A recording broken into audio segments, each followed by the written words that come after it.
Good morning. It is Monday morning and we are gonna go pick up the bus this morning. Yay! Yes, and it's colder than heck up here. Yeah, it's a little, yeah, it's chilly. It's like 60 degrees. It's chilly. 60, it was down to 50 somewhere. Yeah, it's like 57. Can you tell we're from Florida? Yeah. First we complained about the humidity and now we're complaining that it's below 70 degrees. All right, we're gonna go see the bus. You'll get to meet in a minute. All right, ciao bella. Linda's under the blanket. Yeah. Oh, I see. Your face is like right here. No, not anymore. Was somebody digging on you? Hi.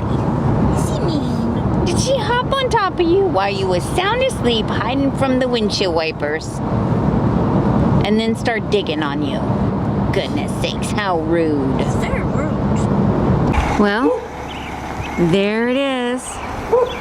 That's the Nerd Herd Nomad bus, number 171. It's been kind of exciting here at Dave's Truck Services because it took us so long to get up here and get it, like a month. It kind of got buried behind a truck that wouldn't start, so they had to move that truck, and now the bus, hopefully the bus starts.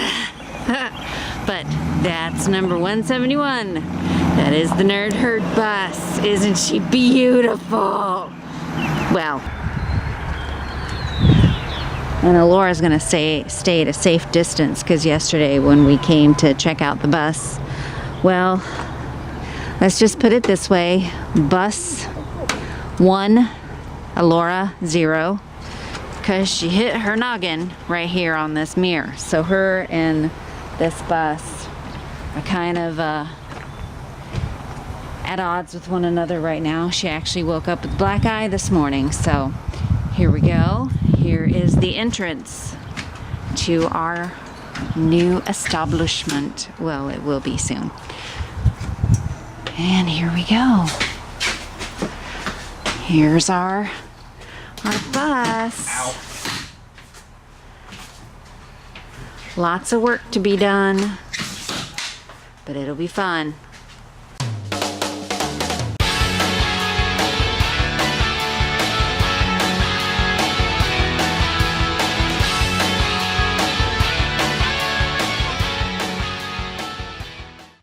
Let's check the acoustics on the bus.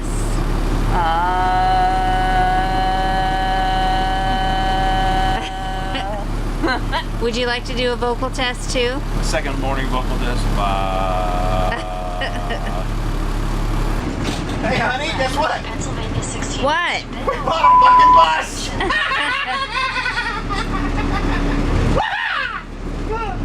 I should stop now. Yeah. Let's get some gas. Oh wait, let's get some fuel. What you doing? Hey dude, I'm making a mess. I got diesel fuel all over the place. Yeah. You made a fountain, huh? What? You made a fountain, huh? Yeah, you gotta stop real quick when it fills up and just spit it right the hell out. Because the neck of the fuel tank, it's only like this short. So it's not like an old car where like this long, so you get that time for the air to stop it. So if you're ever filling these up with a bus, your fuel neck is only like this long. So you're ready. Okay, so we're here at Country Pride, and you know, at Country Pride they have these great sayings behind on the booths and stuff.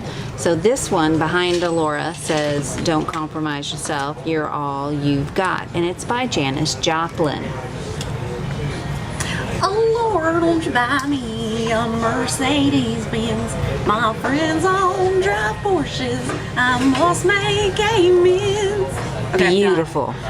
So we just ate at the TA, which is a truck stop. The truck doesn't know what that is. You bus people, well, newbies will learn. We drove semis for a year.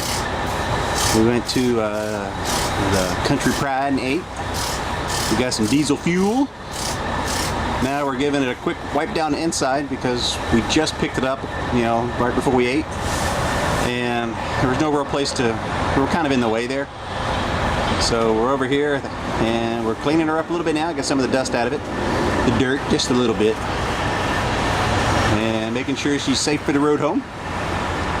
Just put topped off the tank. That was $115. Before I topped it off, it said full. I'm hoping that the gauge was accurate. But we'll find out. How we doing, Charlie? Charlie says we're good. And that lovely lady showing us, there she is. That's my queen nerd. Yeah, Miss Dawn. And over here, if I can make it. Oh, well, who's this lovely little thing? This is one of our minion. Yes, Miss Laura, my beautiful daughter. Yes, she is. Yeah. Laura, could you show us what No.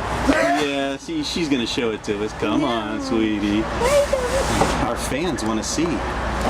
Those of you who've been around truck driving, trucks and buses, things have extra mirrors in the front. Our daughter found one. Yeah, she found it with her eyeball. Yeah. It almost knocked her out. Oh my God, one of us is going the wrong way.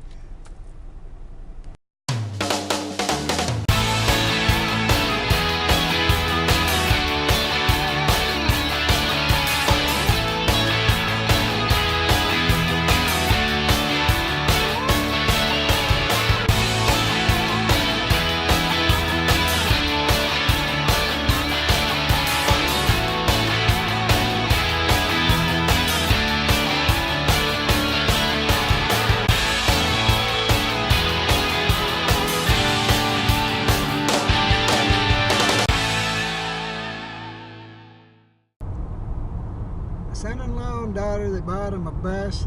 They're going to convert it and travel with us. Raise the roof 13 inches so he could stand tall and pull up his britches. Sounds good. Look how much we're slowing the traffic.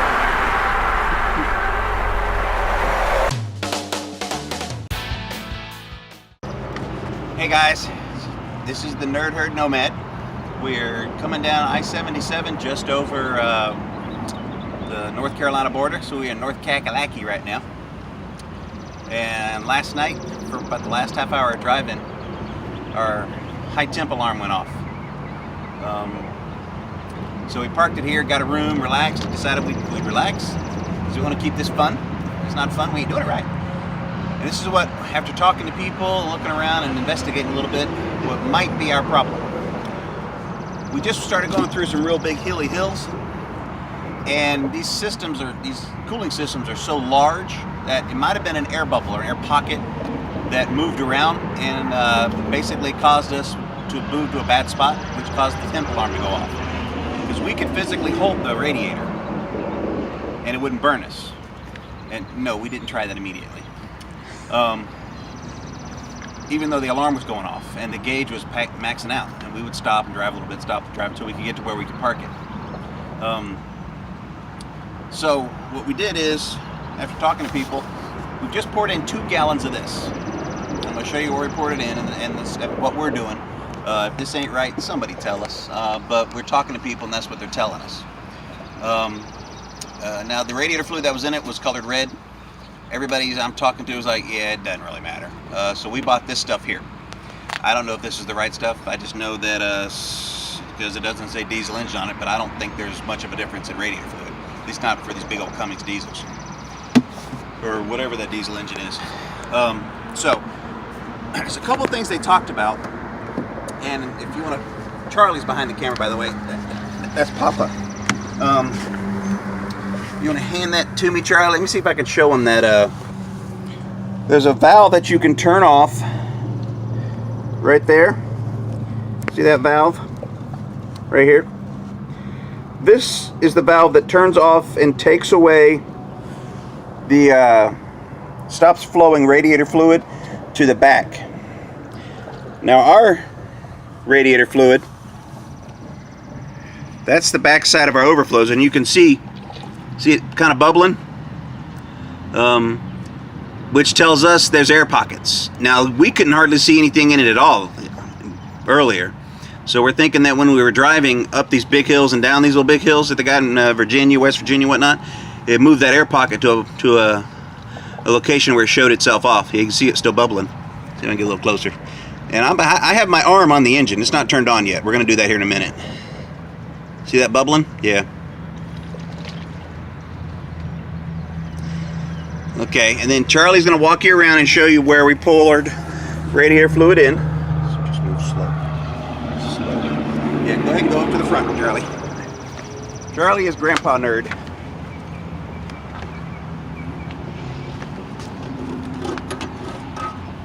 Now, as you can see, radiator cap we took off here. And I'm going to tell you, because some people may not know, don't ever take this off when it's not even warm. If it's warm, let the engine cool down completely.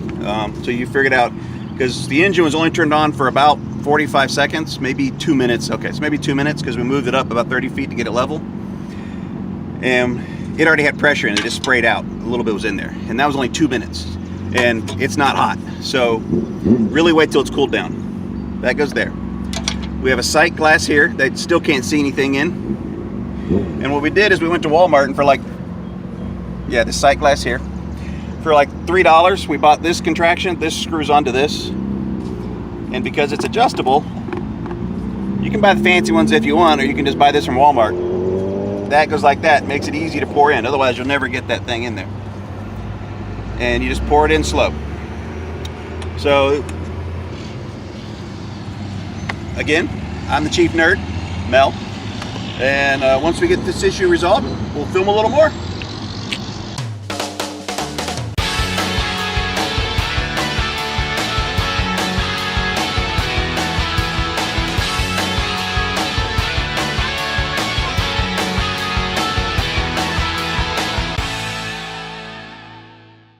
So,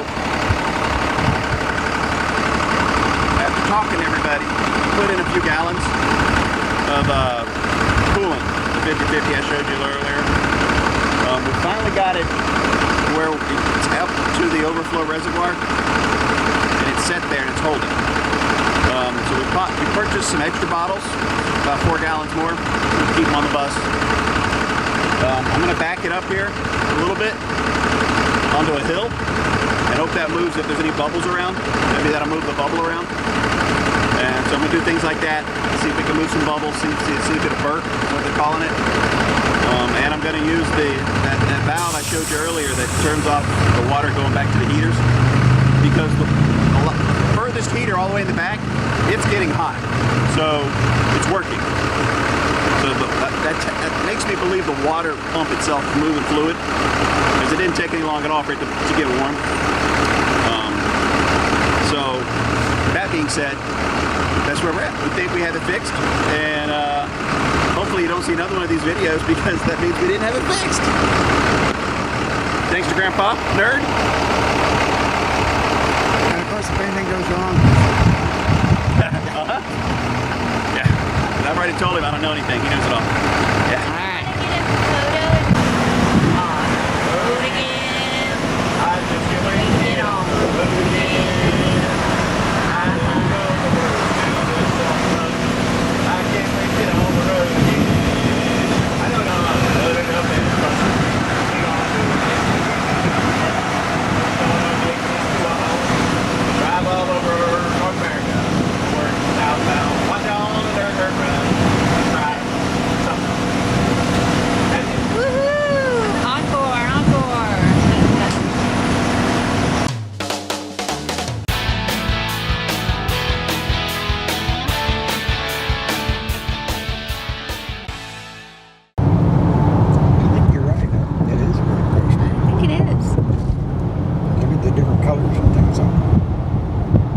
Yeah, there goes the coaster over there. That's what that is. It's a big damn roller coaster. You can have it. Thank you. I think I will. I didn't see any signs though for anyone park or anything. There's a drain right there. Yeah, train. Are we supposed to be crossing Yeah, over you can into? see it.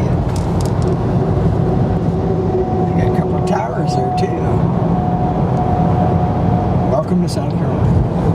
Where? Right there, we just passed it. Ah, man. Was you trying to get it? Yes. Well, if you were filming as we went by, you might have just picked it up. Okay.